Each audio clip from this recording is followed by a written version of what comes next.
Hello வணக்கம், welcome to Kannana கண்ணே channel.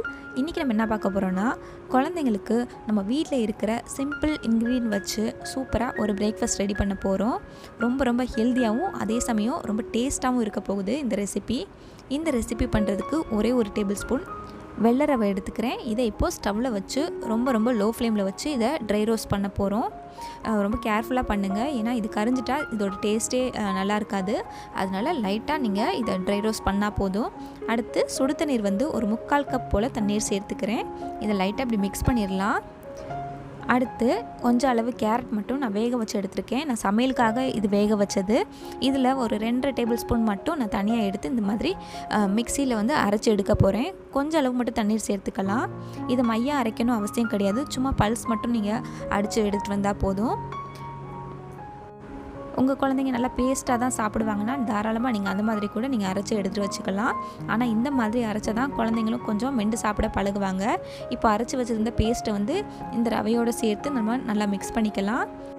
இந்த 1-2 பீஸ் அரைப்படாமல் இருக்கு இல்லையா, அதெல்லாம் நல்லா வேக வச்சு தான் இருக்குது. அதனால் குழந்தைங்க கடித்தாலும் ரொம்ப ஈஸியாக அது நசுங்கிடும். குழந்தைங்க விழுங்கும் போதும் கூட எந்த சிரமமும் இருக்காது. அந்த மாதிரி தான் சாஃப்டாக வேக வச்சுருக்கோம். இதை மீடியம் ஃப்ளேமில் வச்சே இந்த அளவுக்கு அழகாக குக் ஆகிடுச்சு. ஹை ஃப்ளேமில் கண்டிப்பாக வைக்காதீங்க, மீடியம் ஃப்ளேமில் வச்சே குக் பண்ணுங்கள்.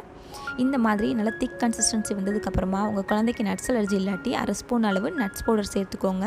கூடவே கொஞ்சமாக நெய் சேர்த்துக்கோங்க. இனிப்பு சுவை விரும்பாத குழந்தையாக இருந்தாங்கன்னா அப்படியே கூட கொடுக்கலாம். இல்லாட்டி கொஞ்சமாக நீங்கள் சீரகத்தூள் சேர்த்து கூட கொடுக்கலாம்.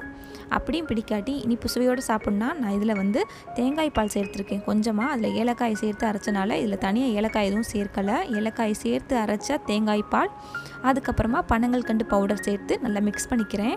இது அப்படியே ஒரு கேசரி சாப்பிட்ற ஒரு ஃபீல் தான் கிடைக்கும். அதே சமயம் ரொம்ப ஹெல்த்தியும் கூட குழந்தைக்கு.